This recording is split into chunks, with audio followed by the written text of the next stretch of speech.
Right, Assalamualaikum dan salam sejahtera. K1 kan? K1 kan? Waalaikumsalam, ya madam. Okay. So, kita start je lah sementara tunggu kawan awak ni sebab 50 dah. Okay, saya start je. Kawan awak boleh masuk later. Kita akan record pun. Okay, nanti senang lah kawan awak tengok. Saya akan share screen. So, kejap. Bagi tengok dulu. Okay. So, last time kita stop dekat mana? Untuk kita punya, saya rasa connective tissue tak masuk lagi kan? Ni, connective tissue.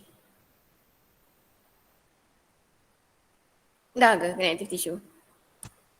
Belum. Belum lah kan? Okay. So for today, I'm going to explain about connective tissue and then we're going to discuss 2.4. Okay, 2.4 is cell transport. Okay, so basically for cell transport, we're going to discuss everything.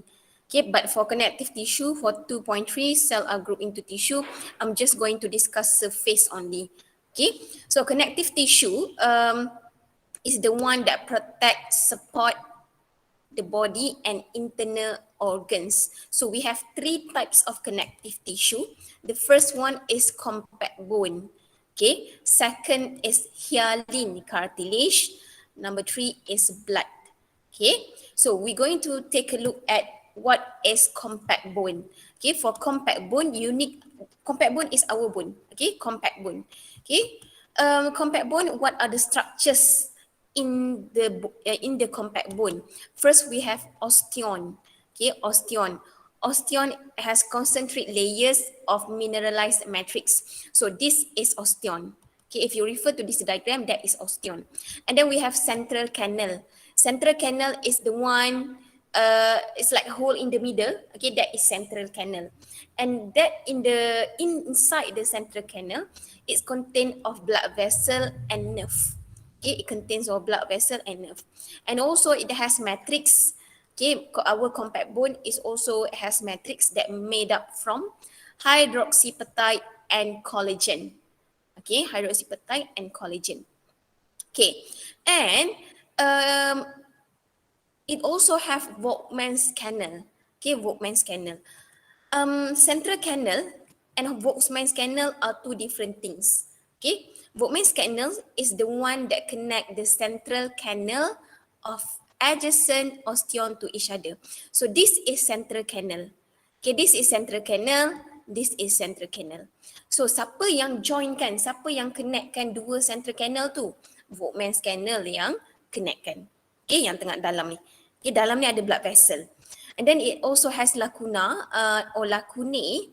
Okay, lacuna or lacunae, the spaces between lamella surrounded by hard matrix. And it also have canaliculi. Canaliculi is the one that connect the lacuna. Lacunae. Okay, lacuna satu, lacuna banyak. Okay, lacuna, lacunae tu benda yang sama.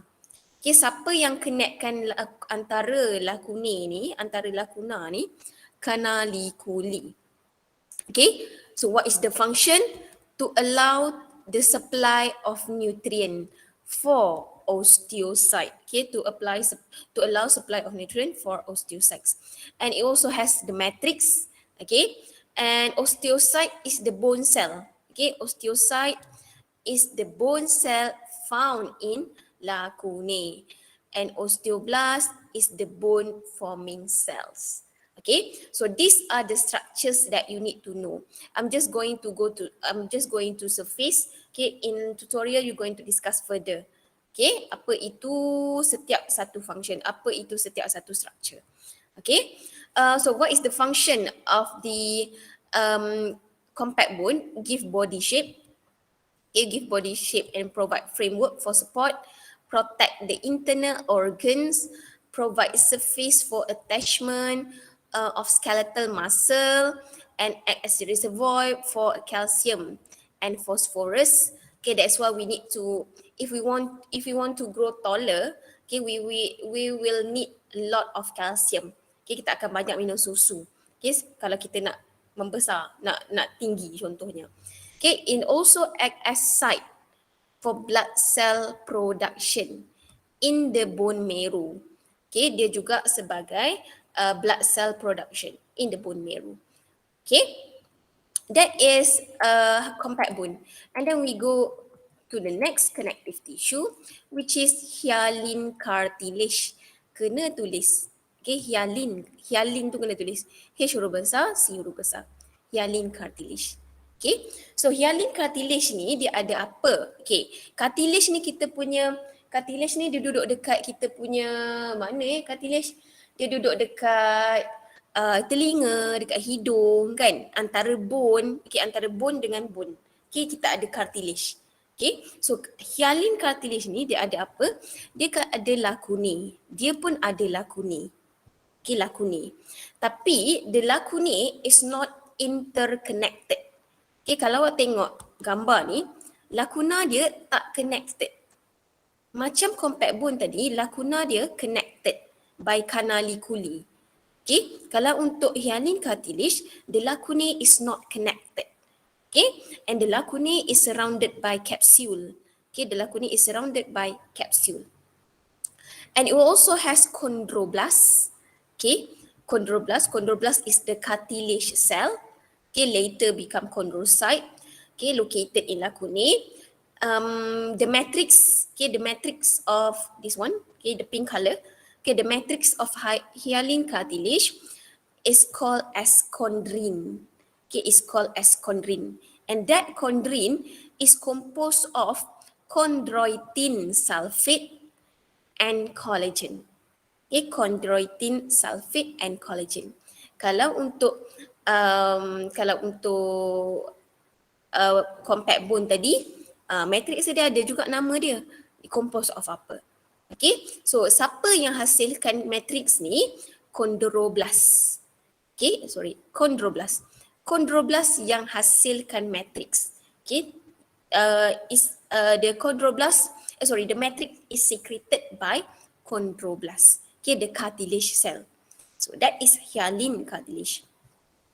So the main location of this cartilage and of bones. So as I said, between the bones, okay, between bones.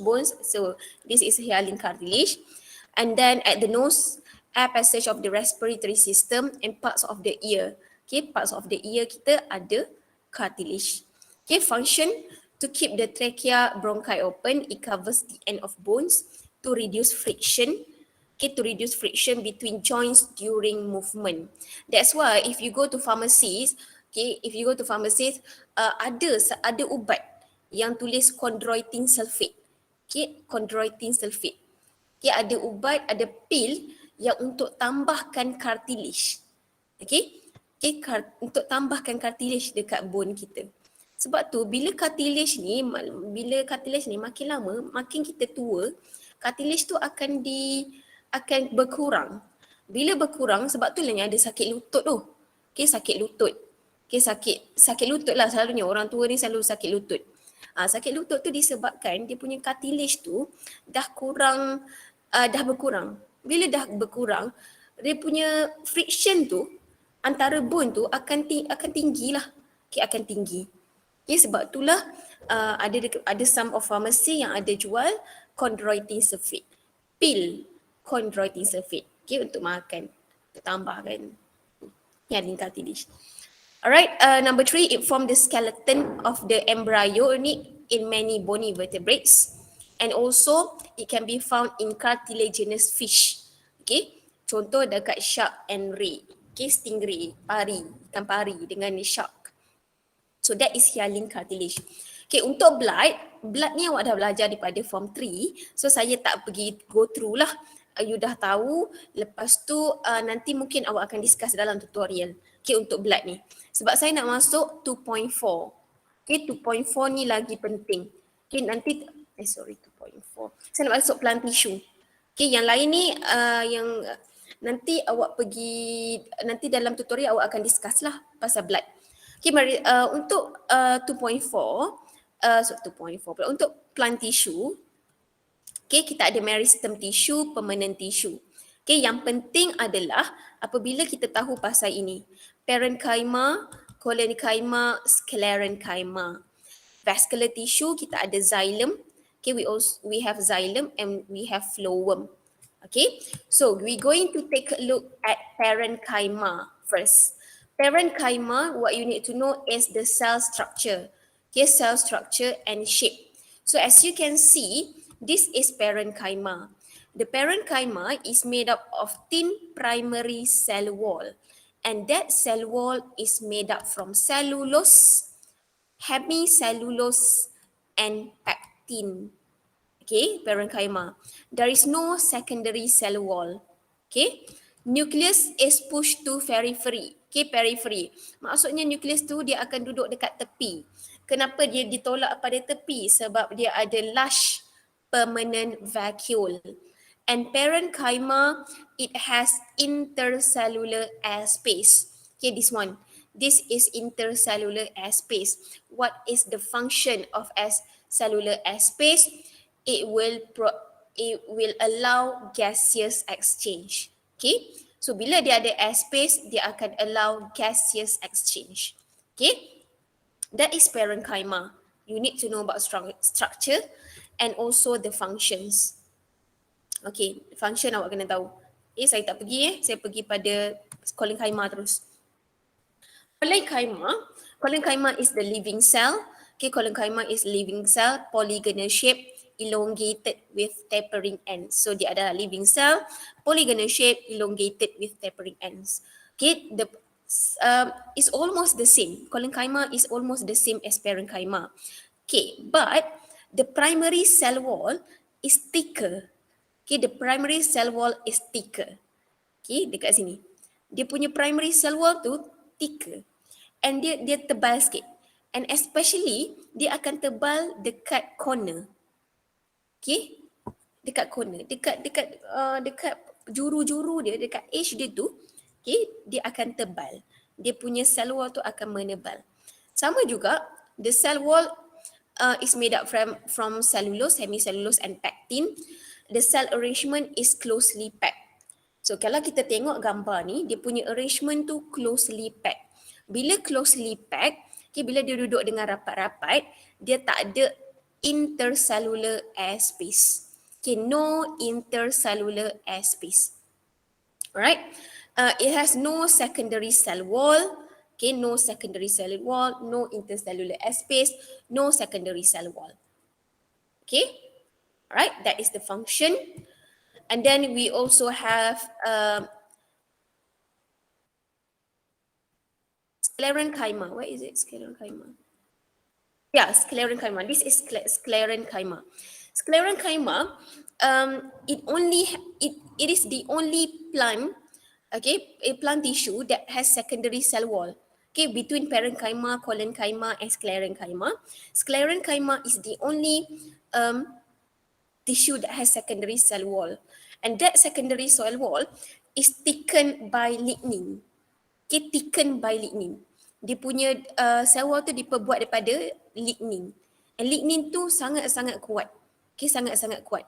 Bila dia kuat, dia punya function ni adalah untuk support woody plant. Dia akan bagi support kepada pokok yang berkayu. Right? And also it has primary cell wall. Of course it has primary cell wall. It also has pit.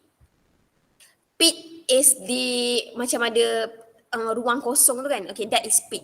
Pit is area without secondary cell wall. Okay, tempat yang tak ada secondary cell wall tu kita panggil dia sebagai pit. Okay, it also has lumen. Okay, lumen, it occurs when cell die. So bila sel tu dah mati, dia akan ada ruang kosong. Ruang kosong tu dipanggil sebagai lumen. Okay, lumen. Okay, that is Sclerenchyma. Kita pergi kepada 2.4. Xylem phloem ni nanti awak discuss lah dalam ni dalam tutorial.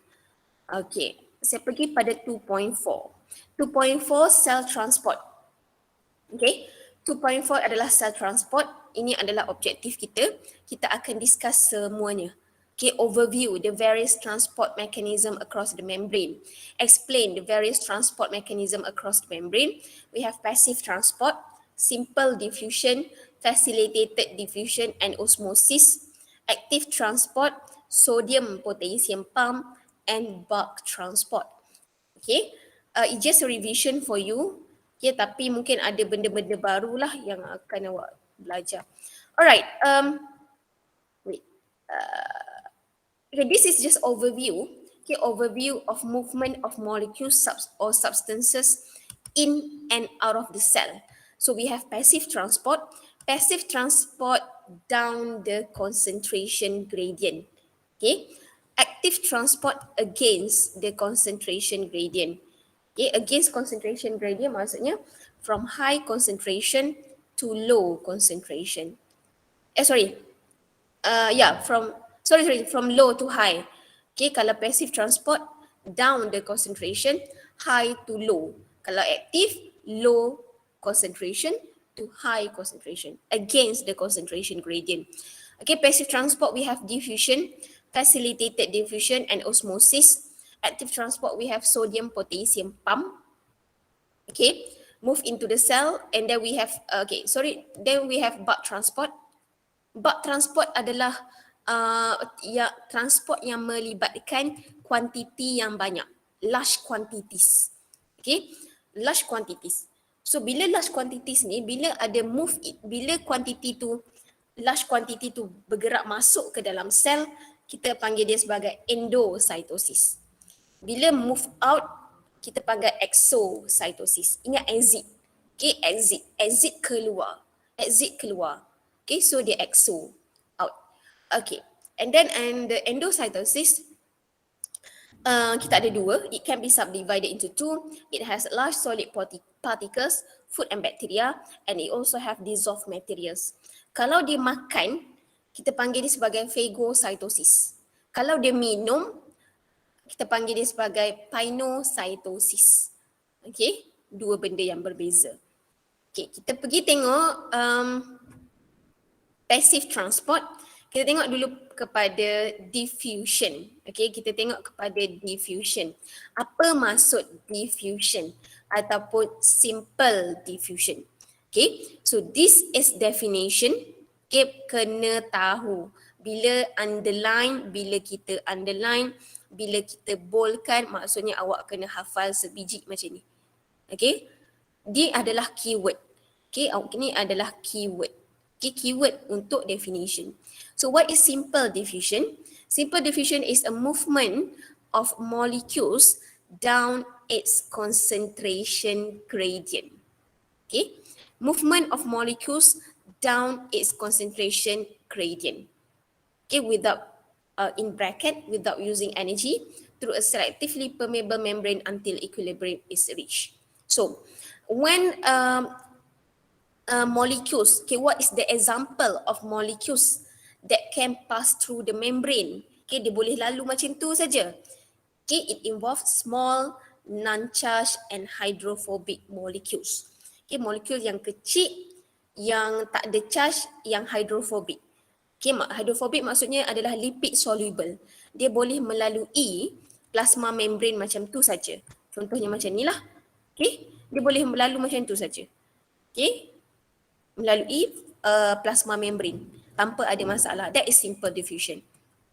Okay, so why those molecules can diffuse? It can slip between the hydrophilic head. Okay, so macam mana dia boleh lalu? It can slip between the hydrophilic head through the hydrophobic tail. Okay, dia boleh masuk macam tu saja. Alright. Importance to living organism. Cells that are undergoing respiration always get the oxygen from the outside. Okay, because the concentration of oxygen is always higher outside than inside. Okay, itu adalah importance dia. Okay, characteristic of molecules that cannot, yang tak boleh lalu. Okay, ada yang molecules boleh lalu, ada molecules yang tak boleh lalu. Okay, molecules yang tak boleh lalu adalah yang bercharge. Okay, small polar and hydrophilic molecules. Okay, yang tu tak boleh lalu. So bila dia tak boleh lalu, benda-benda ni, okay, these molecules cannot pass through, so it has facilitated diffusion. Okay, we have another type of transport. We call that as facilitated diffusion. Okay, facilitated diffusion, dia akan ditolong oleh transport protein.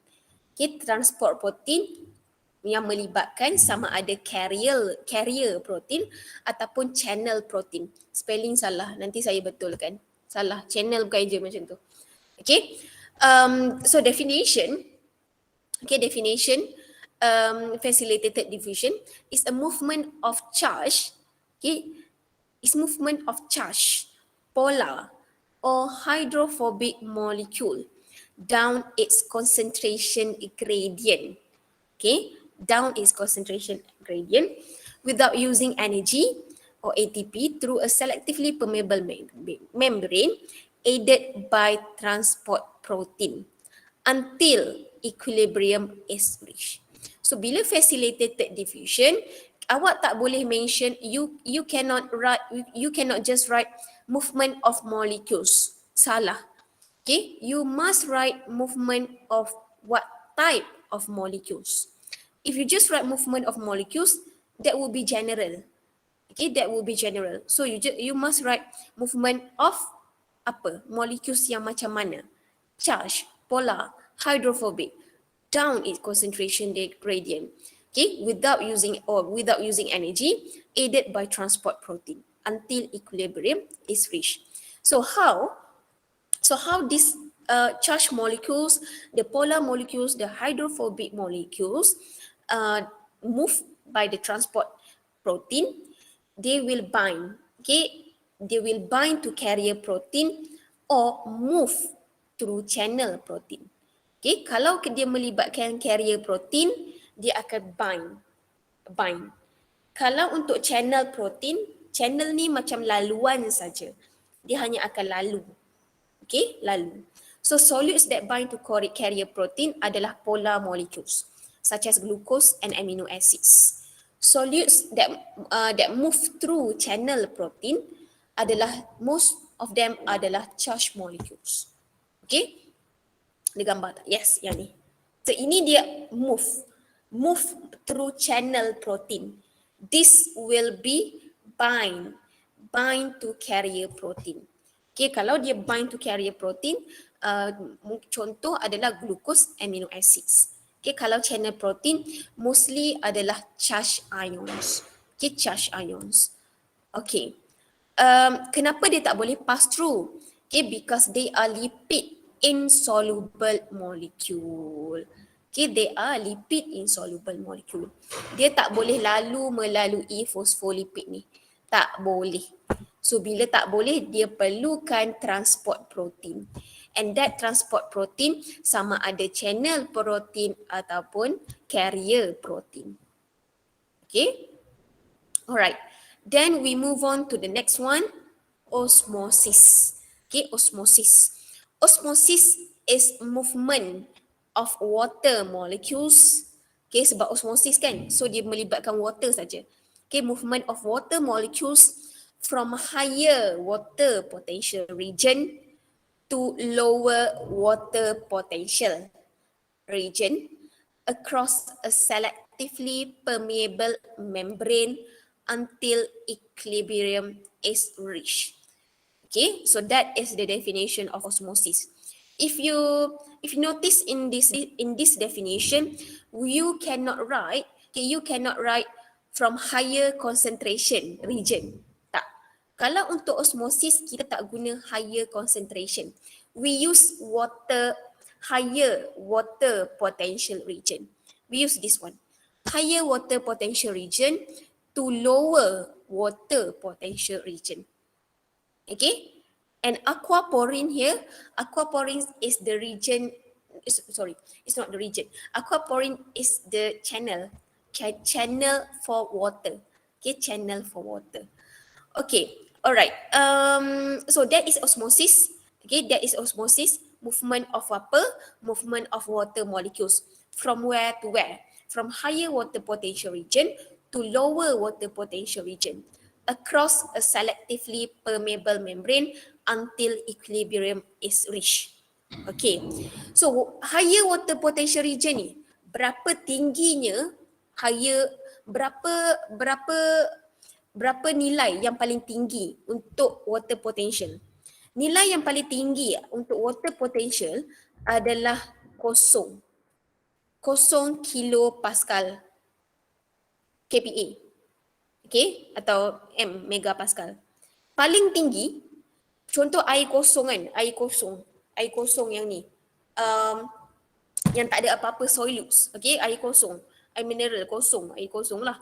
Okay, dia punya water potential tu adalah yang paling tinggi adalah 0 kilopascal. Okay, katakanlah awak nak buat air Milo.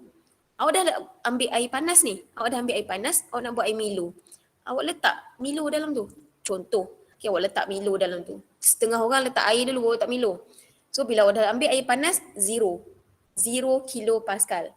Then awak letak Milo. Bila awak letak Milo, awak letak solutes, dia dah jadi lain tau. Water potential tu dia dah berubah. Dia akan jadi negatif. Okay, dia akan jadi negatif. Okay, nanti kita cerita kejap lagi. Okay, ini adalah isotonik, hypertonik, hypotonik. Nanti awak boleh baca lah. Senang je. Daripada sekolah dia belajar. Saya terus pergi pada yang ni. Okay, water movement. Okay, water movement and the concept of water potential. Yang ni saya akan pergi slow, don't worry. Okay, water movement and the concept of water potential. So water molecules possess kinetic energy. Okay, water molecules possess kinetic energy. In liquid or gaseous form, they move about very rapidly in random direction. So water molecules ni, okay, contoh kalau ada dalam beaker, dia punya water molecules tu ada kinetic energy. Okay, so kalau dalam bentuk liquid atau bentuk gas, okay, dia kinetic energy lah, so dia akan sentiasa bergerak. Kalau gas lagi laju lah dia bergerak. Okay, apa itu water potential? Water potential is the term given to the tendency for water molecules to enter or leave the solution by osmosis. Okay, that is water potential. The tendency for water molecules untuk masuk ataupun keluar, okay, daripada satu solution by the process of osmosis. Okay, that is water potential. Kenapa dia masuk, kenapa dia keluar. Okay, nanti kita tengok. A measure of the free kinetic energy of water molecules in solution. So water potential ni basically dia kira free kinetic energy dalam water molecules in solution. Okay, so as I said just now, in beberapa slide ke belakang tadi, pure water has the highest water potential. So as you can see, in this beaker, the highest water potential is 0. Okay, the highest water potential is 0. Any solution at atmospheric pressure has negative water potential value. Okay, any solution apa-apa pun dekat atmospheric pressure, dekat dunia ni lah, dekat yang ada atmosphere ni, okay, dia ada negative water potential value. Okay, effect of dissolving solute molecules into pure water is to reduce the concentration of water molecules. So effect of dissolving solute molecules into pure water is to reduce the concentration of water molecules. Water potentials gets lower. Apa maksud lower? Lower than 0. Okay, so in this beaker A, okay, A and B. So in this beaker A has pure water 0 kilopascal. Okay, 0. Okay, the kilopascal is the unit. Okay, this is pure water. If you add solute, okay, if you add solutes, it will become, the water potential will get lower. Okay, the water potential will become negative. Okay, the water potential will become negative. Why it become negative? Because the solutes is already reduced the concentration of water molecule. Okay, kenapa dia boleh jadi negatif? Sebab bila kita tambah solute tu akan mengurangkan concentration of water molecules. So tadi pure water tadi, dia ada kinetic energy, dia bergerak dengan laju. Tiba-tiba awak letak solute. Okay, dia punya pergerakan tu akan berkurang. Concentration tu akan berkurang. Okay, pergerakan kinetic energy itu akan berkurang. Secara tak langsung, dia akan mengurangkan concentration of water molecules. So, bila concentration of water molecules akan berkurang, sebab itulah water potential akan jadi lagi rendah. Dia akan jadi negatif. Okay? Dia punya konsep, dia punya analoginya macam saya cakap tadi, kalau awak nak buat Milo. Contoh awak tak breakfast lagi, kelas start pukul 8. Lepas 8, lecture bio pula pukul 9. Pukul 10 baru ada gap. Contoh pukul 10 baru ada gap. Tak pun pukul 1 nanti baru ada gap. Okay, so katakanlah sekejap lagi awak ada gap pukul 10, awak nak buat Milo. So, awak buat Milo, awak letak dalam gelas. Okay, awak letak dalam gelas macam ni. Okay, awak letak dalam mug. Okay, awak letak dalam mug. Mula-mula awak letak, okay, contoh awak letak dulu pure water. Okay, awak letak air dulu. Bila awak letak air, okay, sekarang dalam tu, water potential air tu adalah 0 kilopascal.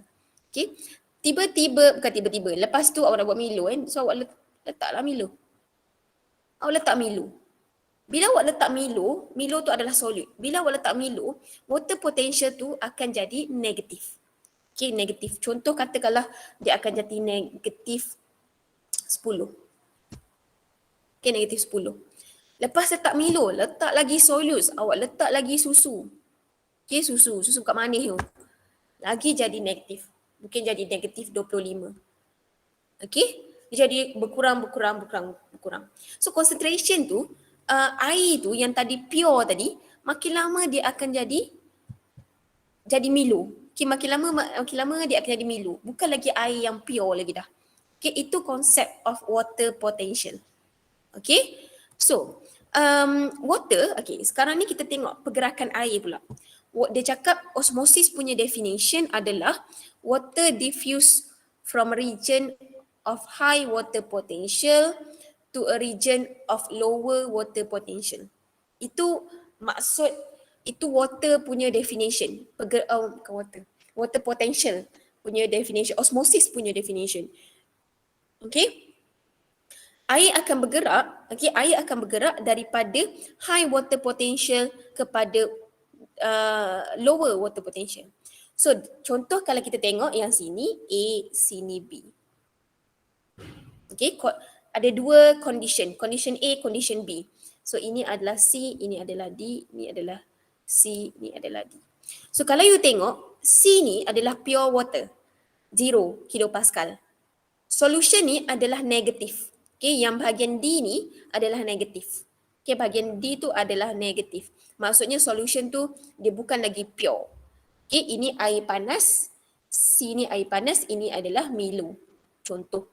Okay, so after a few minutes, okay, kalau kita ada permeable membrane kat sini, tengah-tengah ni adalah permeable membrane.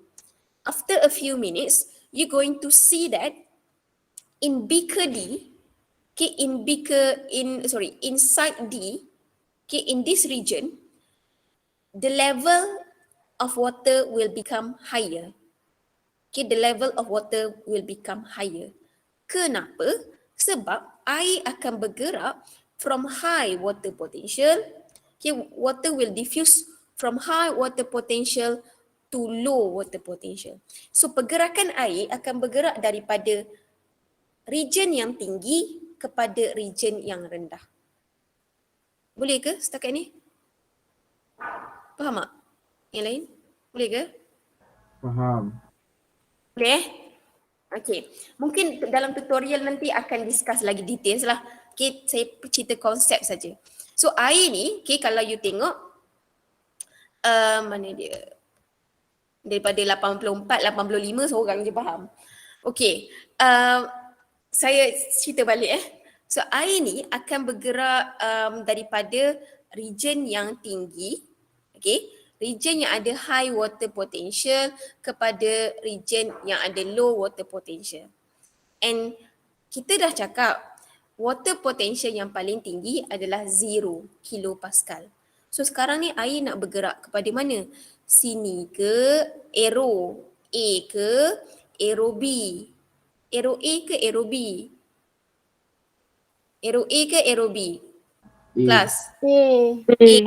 Kenapa arrow A? Kenapa arrow A?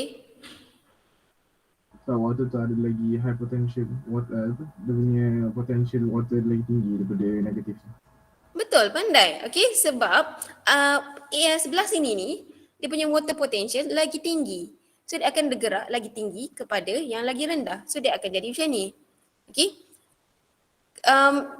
Bagi saya agak penting lah osmosis ni sebab banyak pattern soalan dia boleh tanya. Okay, selain dia suruh awak kira saja dah dapat 3 markah kot maksimum. Kira dia akan tanya kenapa. Okay, so kena faham konsep. Okay, components of water potential. Okay, components. Ini kita dah start nak kira. Okay, kita dah nak kira dah ni. Okay, components of water potential, kita ada two important factors. Direction of water movement depends on solute concentration and physical pressure called pressure potential. Okay, so bila kita nak kira water potential, ini adalah formula dia. Okay, biasakan tulis formula. Okay, water potential equals to solute potential plus pressure potential. Itu adalah formula. Bila soalan yang dia suruh you kira, and soalan tu merangkumi 3 markah. 1 markah untuk awak tulis formula. Markah kedua adalah untuk awak dia punya solution. Okay, jalan kira awak. Markah ketiga adalah awak punya jawapan terakhir, final answer. Okay, ataupun kadang-kadang tu skema jawapan 1 markah saja. 1 markah. 1 markah itulah yang tunjuk jalan kira, 1 markah itulah yang kena tunjuk jawapan yang sebenar. Okay, right? So ini adalah dia punya formula. Water potential equals to solute potential plus pressure potential. Okay, that is the formula. Okay, so what is solute potential? The measurement about the change in the water potential of a system due to the presence of solutes. So bila ada solutes molecule, okay, water potential tu akan berubah. Okay, solute potential is the negative component. Okay, solute potential is negative components of water potential, and the value of solute potential always negative. Okay, kenapa dia always negative? Sebab dia sentiasa ada solute. Okay, bila dia sentiasa ada solute, dia tak pure.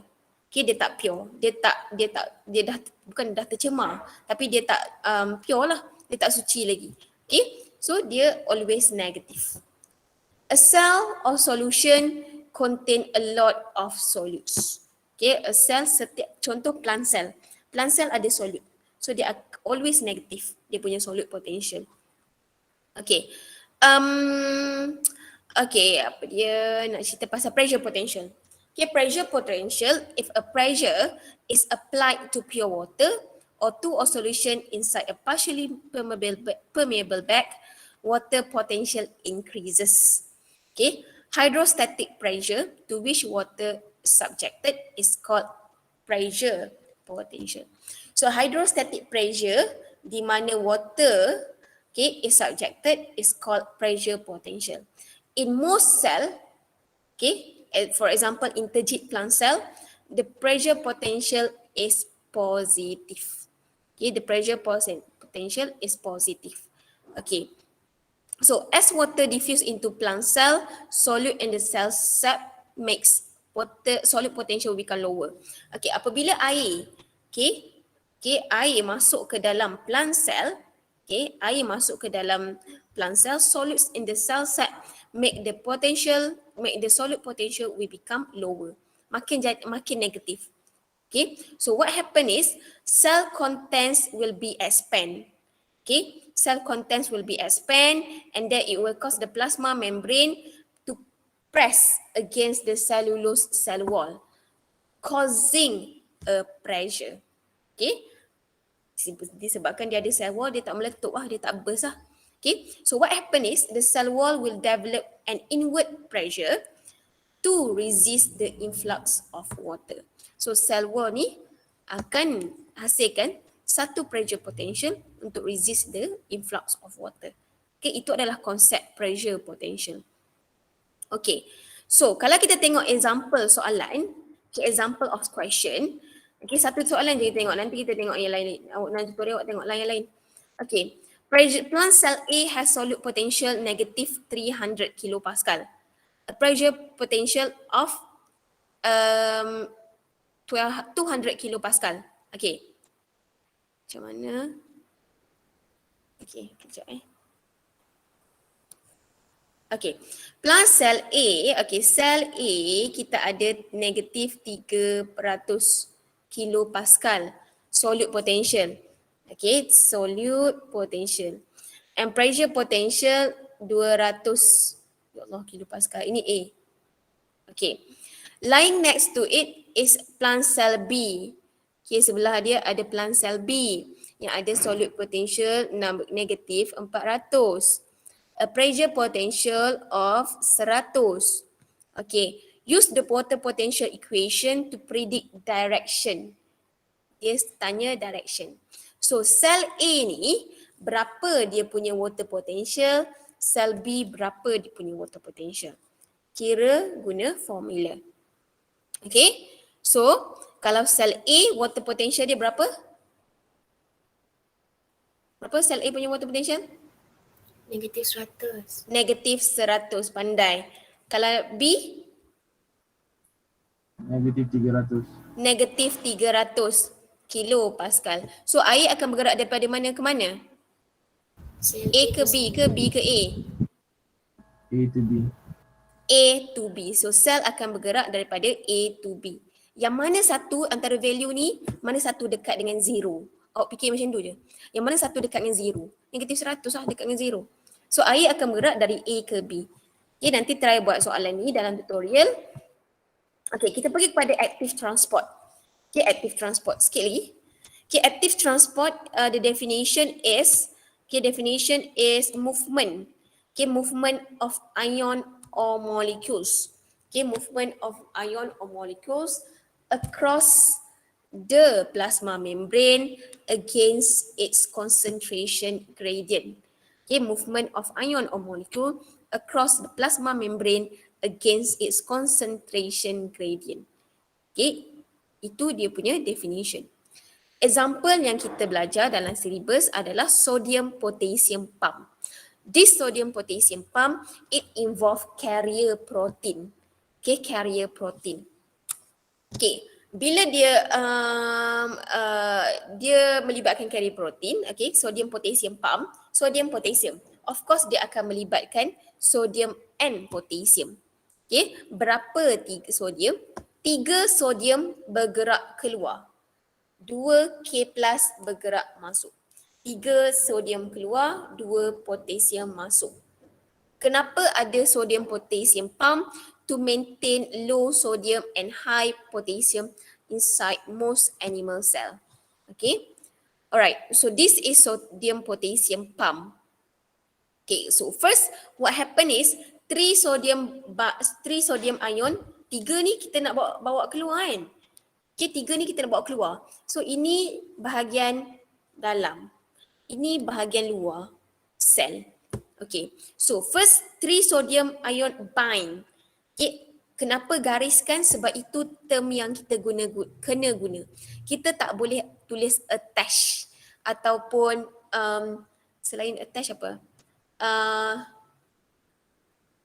Attach lah kot saya boleh terfikir sekarang ni. Okay, 3 sodium ions bind. Okay, 3 sodium ions bind to the carrier protein. Okay, itu first. So after that, this binding will trigger phosphorylation by ATP. Alright, apa maksud phosphorylation? This binding trigger phosphorylation by ATP. Maksudnya ATP ni dia akan buang, ATP ni triphosphate kan, adenosine triphosphate. Dia ada 3 fosfat. So dia akan buang 1 fosfat. Dia akan jadi ADP plus fosfat. Fosfat yang satu ni pergi mana? Fosfat satu ni akan attach kepada carrier protein. Okay, fosfat yang satu tu akan attach kepada carrier protein. Okay. This the binding, 3 sodium ion bind saja, dia akan trigger phosphorylation by ATP. Maksudnya fosfat tu nanti akan attach juga pada carrier protein. Lepas phosphorylation, apa yang berlaku bila fosfat attach saja pada carrier protein, it will causes the protein to change its conformation shape. So from like this, it will become like this. Okay, from this shape, it will become this shape. Okay, daripada macam ni, dia terbuka ke bawah. Bila fosfat datang, attach, dia akan buka ke atas. Okay, macam ni. The conformation and change will cause the sodium to be expelled. So, bila dia dah buka macam ni, bolehlah 3 sodium keluar dengan bahagianya. Okay. Lepas tu, 2K+. 2K+ nak masuk ke dalam sel. 2K+, dia nak masuk ke dalam sel. Lepas dia keluar, dia 3 sodium keluar, 2K+ akan ambil kesempatan untuk masuk. Bind, sama juga kita guna perkataan bind, kita tak guna attach. Okay, we use bind. 2K+ bind to the carrier protein.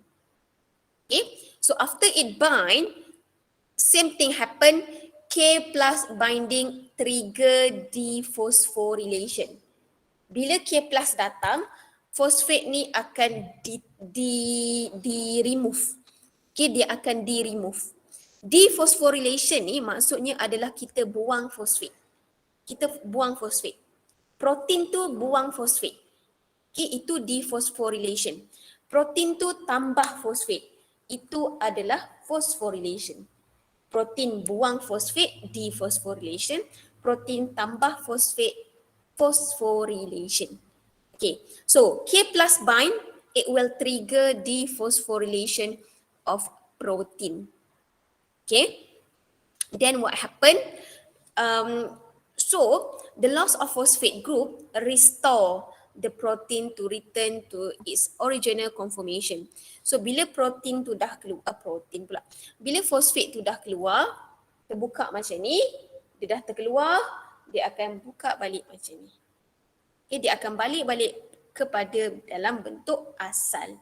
So K+ dengan bahagianya bolehlah masuk ke dalam sel. And the cycle will be repeated. That is sodium potassium pump. Okay, kita kena maintain concentration of sodium and potassium dalam kita punya badan, dalam kita punya sel, kita kena maintain. Okay, untuk kita punya neuron. Okay, kita punya nervous system, untuk resting potential, untuk membrane potential, benda-benda tu kena maintain. Okay, alright, that is 3 sodium potassium pump. Bulk transport. Bulk transport, kita nak transport dalam kuantiti yang banyak. Kita ada endo, kita ada exo. Endo masuk, exocytosis keluar. Okay, endocytosis masuk, exocytosis keluar. So endocytosis maksudnya cell takes in substance. Sel akan masuk, sel akan sel akan masukkan, sel large quantity, okay, dia akan dimasukkan ke dalam sel. So it involve vesicle formation. Contohnya yang ni phagocytosis, pinocytosis.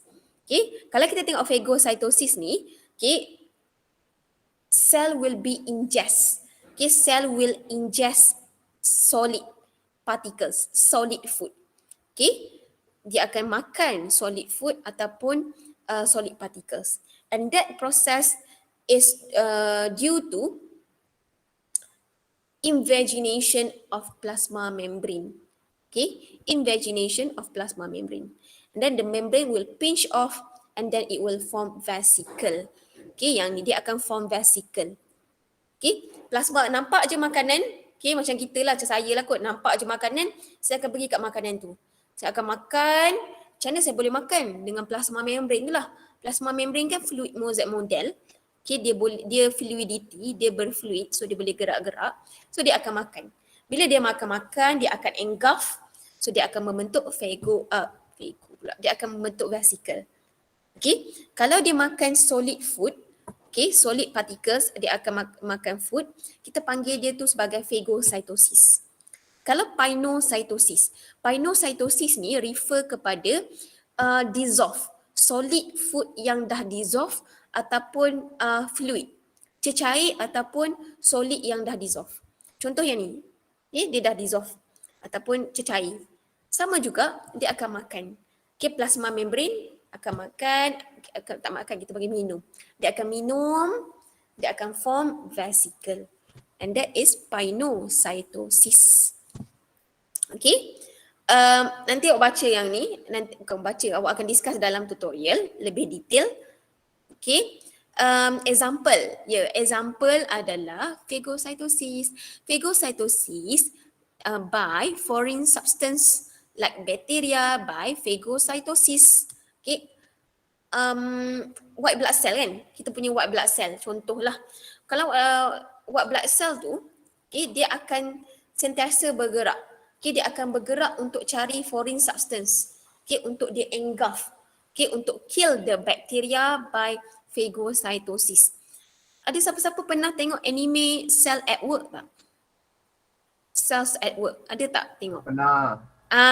Tahu kan? Tahu. Kita ada kalau kalau macam tapi itu anime kan, kartun kan. Tapi just nak cakap kalau white blood cell tu dia pakai topi kan. Dia pakai topi. So bila dia pakai topi, kalau ada je foreign substance, dia punya signal tu akan naik. Okay, akan naik. Dia akan ada dia punya signal. Bila naik dia akan kill lah. Okay, dia akan bergerak lah untuk bunuh foreign substance tu, bakteria tu. Okay. Bolehlah tengok nanti masa SEM 2 nanti kita akan belajar pasal immunity. Okay, immunity. Chapter last sekali untuk SEM 2 tahun depan.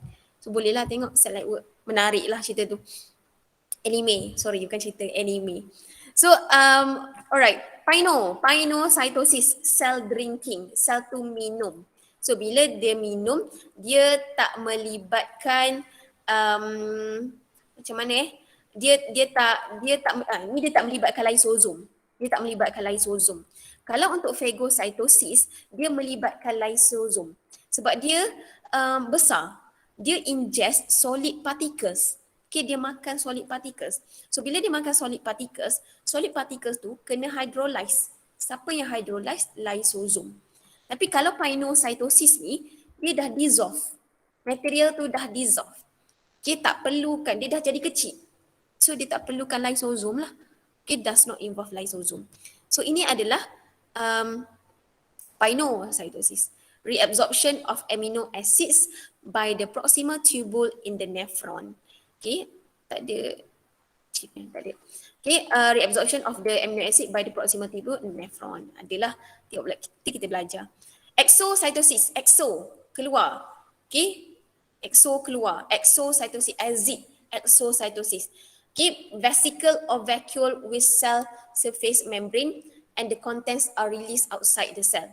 Okay, vesicle or vacuole fuse with the cell surface. So dia exocytosis, yang ni kan, vesicle ni dia akan bergerak pergi kepada plasma membrane and then dia akan exitkan. Dia akan release the contents outside the cell. Content yang dia akan release tu boleh jadi protein, boleh jadi enzim. It depends. Okay, tapi proses dia release tu adalah exocytosis. Okay, exocytosis. So example adalah secretion of enzyme from pancreatic cell or hormones from endocrine gland. Okay, yang tu exo keluar, endo masuk. Okay, this is just overview on subtopic 2.4. Okay, don't worry, you're going to discuss 2.4 in your tutorial again. Okay, you're going to cover this week, 3 hours you're going to cover tutorial. You're going to cover all chapter 2. Okay, I think that's all for today. Do you have any question? Do you have any question, guys? No, madam. No, madam. No. No. Yeah. Alright. Okay, thank you. Don't worry, siapa yang masuk lambat, I will upload. And some of you yang tak datang, tak cukup. But kita ada 79 termasuk saya. Don't worry, I'm going to upload this video in YouTube. So siapa yang tak datang ataupun siapa yang nak tengok balik, you can refer to YouTube channel. Alright, thank you. That's all for today. Thank you guys. Take care. Bye. Assalamualaikum. Thank you, madam. Thank you, madam. Thank you, madam. Thank you, madam. Thank you, madam. Thank you, madam. Thank you, madam. Thank you.